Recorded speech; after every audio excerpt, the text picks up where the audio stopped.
नमस्कार, मुहामुही में आपका स्वागत है। इस कार्यक्रम में हर हफ्ते हम ऐसी किसी शख्सियत से बात करते हैं जो हमारे देश और समाज के लोगों की जिंदगी पर किसी न किसी रूप में असर डाल रहे होते हैं। आज हमारे साथ मुहामुही बातचीत करने के लिए मौजूद हैं बिहार गीत के रचयिता कवि सत्यनारायण। सत्यनारायण जी, आपका स्वागत। नमस्कार। लेकिन आपसे मुहामुही बातचीत हम शुरू करें इससे पहले देख लेते हैं कि आज की बातचीत में हमारे सामने मुख्य मुद्दे और सवाल क्या क्या हैं। कवि सत्यनारायण गदगद हैं। उनका लिखा बिहार गीत बिहार के लोगों का गौरव गान बनने वाला है। 60 साल की साहित्य साधना अब जाकर कुछ सार्थक हुई है। प्रख्यात बांसुरी वादक हरिप्रसाद चौरसिया और संतूर वादक शिव कुमार शर्मा इस गीत को अपने संगीत से सजाएंगे। उदित नारायण और साधना सरगम की आवाजें इस गीत को मिलने वाली हैं। बिहार सरकार 22 मार्च को इसे विधिवत लॉन्च करेगी। यानी जैसे देश के लिए राष्ट्रगान है वैसे ही अब प्रदेश के लिए बिहार गीत होगा। भोजपुर के कौलो डिहरी गांव में 13 सितंबर 1934 को जन्मे कवि सत्यनारायण नवगीत और नुक्कड़ गीतों के मामले में खास पहचान रखते हैं। लिखने का चस्का कम उम्र में ही लग गया था। बाद में लोकनायक जयप्रकाश नारायण के संपूर्ण प्रांतीय आंदोलन में सक्रिय भूमिका निभाई।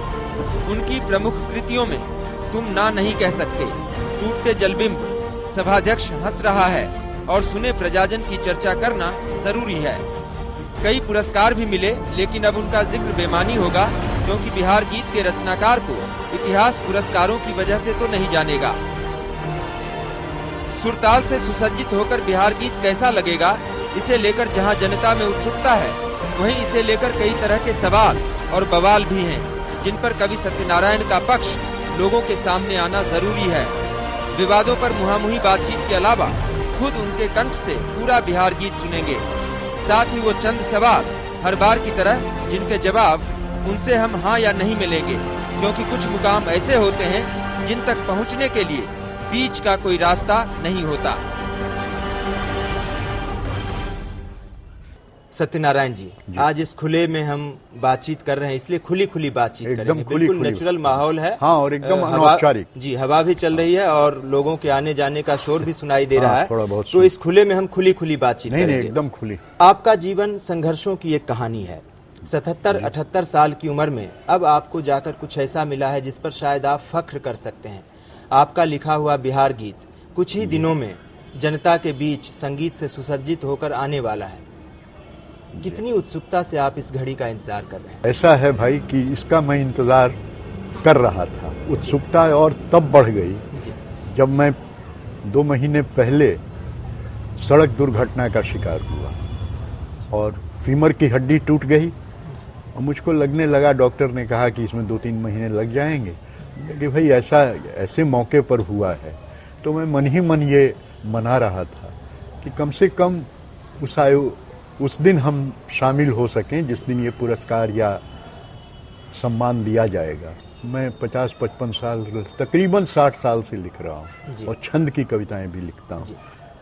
और जब मैं रांची में था, जब मुझको मालूम हुआ कि एक मित्र ने बताया कि ऐसा है, आपको लिख के भेज दीजिए, 3-4 दिन का समय। तो मैंने उनसे कहा कि देखो भैया, ऐसा है कि कल का दिल्ली का टिकट है हमारा, मुझको हार्ट सर्जरी हुई है, उसकी चेकअप के लिए जाना है, तो शायद मैं न लिख पाऊँ। तो खैर उन्होंने भी दबाव डाला और मैंने उसको लिखा और लिख के भेज दिया। और आप लोग जानते ही हैं कि लगभग 1900 से ऊपर गीत आए थे और उसमें से चुना गया। तो मुझको लगा कि ये जो 60 वर्षों की तकरीबन काव्य यात्रा है वो वो सार्थक हुई एक सीमा तक। हार्ट सर्जरी से गुजरना पड़ा, दुर्घटना हुई, हड्डी टूट गई, उसके बावजूद आप इतने जीवंत तरीके से हमसे बातचीत करने के लिए यहाँ पर बैठे हुए हैं। यह जीवट जो है साहित्यकारों में ही देखा जाता है। बात दुर्घटना की भी आपने की। मैं आपकी एक रचना पर आता हूँ। आपने लिखा था कि हरसू बदल रहा है मौसम दुर्घटना में, आप हस्तिनापुर में हो चाहे मैं पटना में, तक्षशिला की आंखों में अब भी आंसू हैं और आज भी नालंदा में आगजनी है। जी हाँ। इन पंक्तियों को लिखने वाला कवि बिहार गीत में एक जगह लिखता है, तेरा समृद्ध है वर्तमान। इन दोनों कविताओं की दोनों पंक्तियों में कहीं कुछ विरोधाभास नजर नहीं आता आपको? नहीं, वैसे आप ऊपर ऊपर देखें तो विरोधाभास है जी। ये दोनों कविताएं अलग अलग संदर्भों में लिखी गई हैं जी। और वो जो है तक्षशिला की आंखों में आंसू है, नालंदा में आगजनी है, वो आज के परिवेश को, आज के की स्थिति को ध्यान में रख के लिखा गया है जी। तो इस तरह से उसको इससे अगर आप मिलाएंगे ना तो लगेगा कि ये विरोधाभास है, लेकिन उसका संदर्भ दूसरा है, उसका प्रसंग दूसरा है, इसका प्रसंग दूसरा। तो जिस प्रसंग की आप बात कर रहे हैं, क्या उस प्रसंग में हम ये कह सकते हैं बिहार के लिए, आज के लिए, कि तेरा समृद्ध है वर्तमान? जी हाँ, एकदम कह सकते हैं जी। इधर जो पिछले कुछ वर्षों से जी। जो बदला है, जो स्थितियां बदली हैं, जो हालात बदले हैं, जी। जी।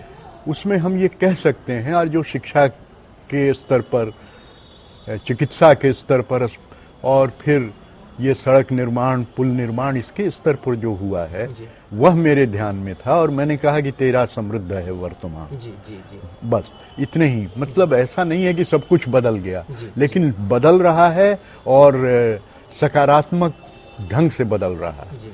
तो इसी को ध्यान में रख। तो आप कहीं ये मानते हैं कि तक्षशिला की आंखों के आंसू अभी सूखे नहीं हैं और नालंदा की आगजनी जो है, उस आगजनी की जो राख है वो अभी मिटी नहीं है? न पूरी तरह कहाँ मिटी, जी। जी। एकदम नहीं मिटी। तो उसी को आंसू पोंछने का जी। और उस राख को ठंडा कर देने का, जी। यही काम तो आज हो रहा है। जी। इसमें कोई शक नहीं कि आपका लिखा हुआ जो ये बिहार गीत है वो एक दिन बिहार के लोगों का गौरव गान बनेगा। जी। लेकिन फिर इसको लेकर क्यों इतना बवाल मचा हुआ है? क्यों इसको लेकर कई लोग नाराज हैं और कई लोग तो इसकी साहित्यिकता पर ही सवाल उठा रहे हैं? क्यों? देखिए ऐसा है, जी। यह विवाद तो इसलिए भी चलेगा जी। कि जो लोग, इस पर 1 लाख का पुरस्कार, जी। जी। ध्यान में वो है। जी। और जहां तक आप कह रहे हैं अभिरंजन जी कि इसमें विवाद, एक व्यक्ति ने जिस दिन यह समाचार आया अखबारों में कि यह राज्य गीत का चयन हुआ है मेरे गीत के रूप, राज्य गीत के रूप में मेरे गीत का, उसी दिन अभी पंक्तियां भी नहीं छपी थी अखबार में, और एक सज्जन ने, मुजफ्फरपुर के एक सज्जन ने, उन्होंने कह दिया कि ये इसमें व्याकरण की अशुद्धियां हैं, इसमें भाषा की अशुद्धि है, इसमें कथ्य की कमी है और इसमें ये छंद टूट रहा है, सब कुछ कह दिया। और उसके बाद भी मन नहीं भरा तो ये कह दिया ना कि इसके तीनों निर्णायक पटना के थे और कवि भी पटना का है। तर्कश के सारे तीर उन्होंने चला दिए। और आपको ये बता दूं, मुझे कहने में कोई हिचक नहीं है और कहना चाहिए कि वो खुद एक प्रतिभागी थे। तो आप ये कहीं से मानते हैं कि हिंदी में दुर्भाग्य से लेखकों के लिए, साहित्यकारों के लिए पैसा और पुरस्कार बड़ी चीज हो गई है आज? हाँ, अगर इसको सामान्य ढंग से कहें तो निश्चित बड़ी चीज हो गई। कहा कि वो सज्जन जो थे, उसमें जो खबर छपी थी कि साहब इनको ये गंगा पर जो पुल बना, महात्मा गांधी सेतु, उस समय सरकार ने कहा था कि जो कोई कविता लिखे, तो उन्होंने कविता लिख के दी थी और उस समाचार में था कि उस पुरस्कार के विजेता हैं ये। तो ये बहुत, मेरे लिए बहुत महत्व की बातें नहीं। और कुछ लोग जो अपने अपने इलाकों के प्रतीकों की उपेक्षा का आरोप लगा रहे हैं, मिथिला के लोग, आंध्र प्रदेश के लोग, उस पर क्या कहेंगे आप? देखिए, 2 बातें जी। एक तो समय सीमा थी 2 से 2.5 और सबको समाहित नहीं किया जा सकता था। जी। और सिर्फ मिथिला ही नहीं, और भी जो स्थान है, जिला है, वहाँ उसका भी उल्लेख नहीं है। तो यह तो मैं कोई जनगणना तो नहीं कर रहा था। मान लीजिए वो नहीं संभव हुआ, उस समय संभव नहीं हुआ का मतलब नहीं कि मैंने नहीं लिखा, उल्लेख आया उसका, तो इसका मतलब ये नहीं है कि मिथिला के प्रति और मिथिला की संस्कृति और धरोहर के प्रति। लेकिन कहीं जो लोग छूट गए, हमारी संस्कृति का जो एक बहुत बड़ा हिस्सा छूट गया, तो उनके मन में टीस तो होगी ना? ना, टीस तो ठीक। अब देखिए, मैंने शुरू वाली पंक्ति है उसकी, जी। कि तू वाल्मीकि की रामायण, जी। तो यह रामायण जी। में तो सीता का एक बहुत महत्वपूर्ण स्थान है, और सीता मिथिला की थी। जी।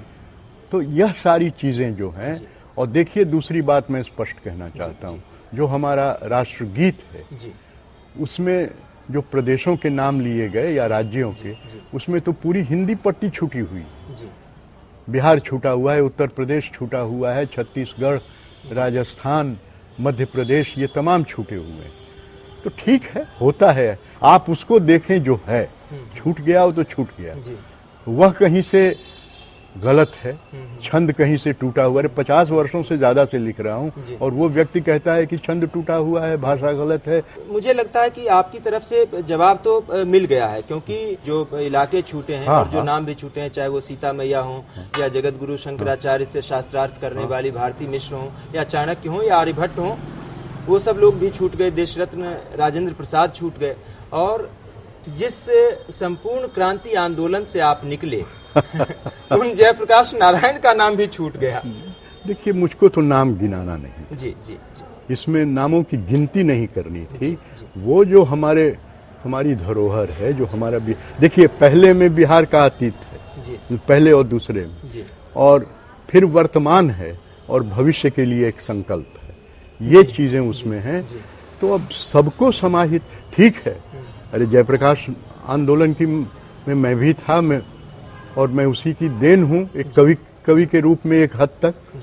तो क्या ऐसा नहीं है कि सबका नाम गिना देने से ही ये काम पूरा होता, तब भी कई लोग छूट जाते। तो यह आरोप लगाना, वैसे तो कहने वाले कुछ तो लोग कहेंगे, और लोग ये भी कहते हैं, वो कहने वाले लोग, कि बिहार गीत की जो आखिरी 4 पंक्तियां हैं वो अलग से चस्पा की गई हैं। तेरा अतीत गौरवशाली, तेरा समृद्ध है वर्तमान, अब जाग उठे तेरे सपूत, लौटेगा खोया स्वाभिमान। ठीक, क्या ये पंक्तियां आपके मूल गीत में थी या सरकार मूल गीत में है भैया? डलवाया है 100%। सरकार ने नहीं डलवाया, नेवर जी जी, सरकार ने एकदम नहीं डलवाया। ये मूल गीत में है। मैं आपको वो गीत जो मेरे पास प्रति है, मैं उसको दे दूंगा, आप देखेंगे वो उसमें है।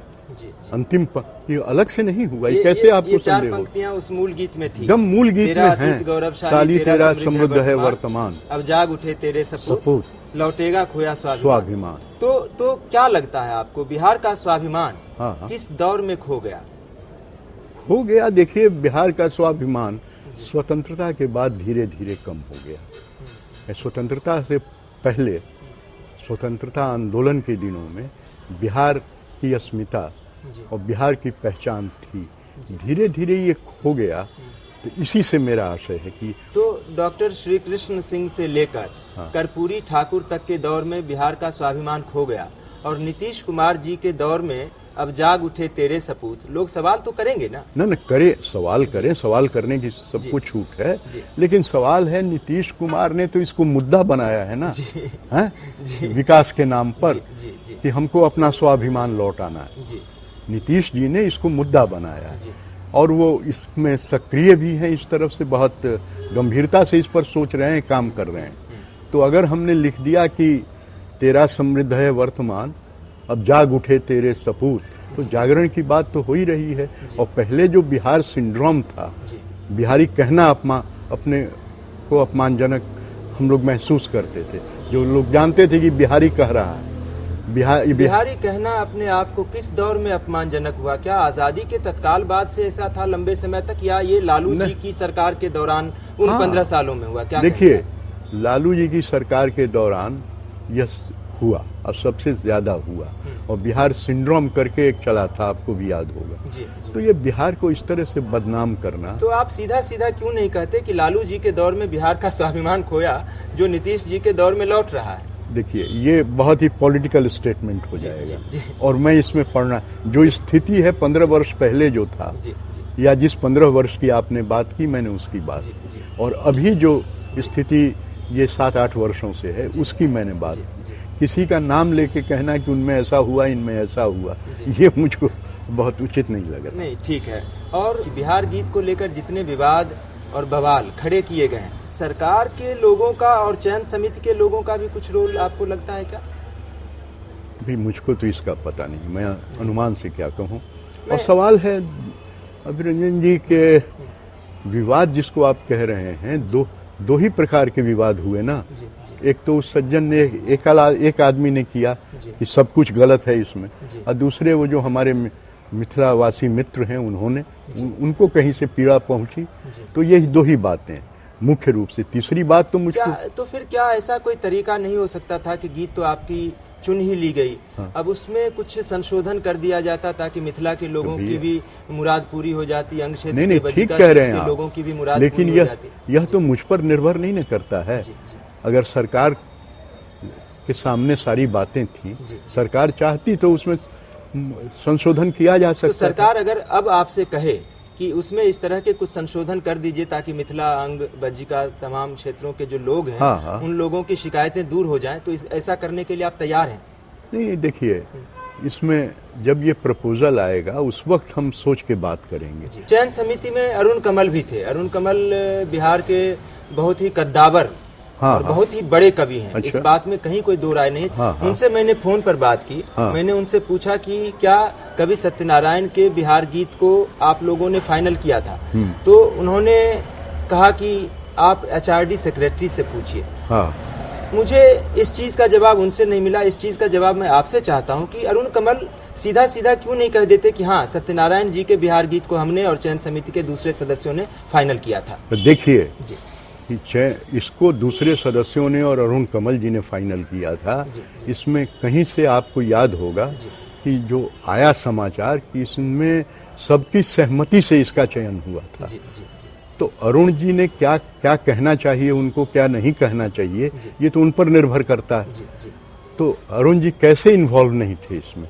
जब सर्वसम्मत से तय हुआ तो उसमें तो ये भी न थे भाई, सबकी सहमति से तय हुआ। तो HRD से पूछिए और इनसे पूछिए, उनसे पूछिए। तो HRD से क्यों इसमें वो घसीट रहे हैं? कहते कि हाँ, मैंने सहमति दी थी या मैंने नहीं दी थी। यह तो स्पष्ट है। आपको लगता है कि अरुण कमल जी को खुलकर बोलना चाहिए? खुलकर, निश्चित। अरे, कवि होने के नाते भी सच खुलकर बोलना चाहिए। सत्यनारायण जी, बिहार गीत से जुड़े सारे विवादों पर आपने खुलकर जवाब दिए और बहुत सुलझे हुए जवाब दिए। मुहामुही में आपसे ये बातचीत जारी रखेगी। अभी वक्त है एक ब्रेक का। ब्रेक के बाद लौटेंगे तो कवि सत्यनारायण से पूछेंगे कुछ और पहले सवाल, और साथ ही वो 10 सवाल जिनके जवाब उनसे हम सिर्फ हाँ या नहीं मिलेंगे।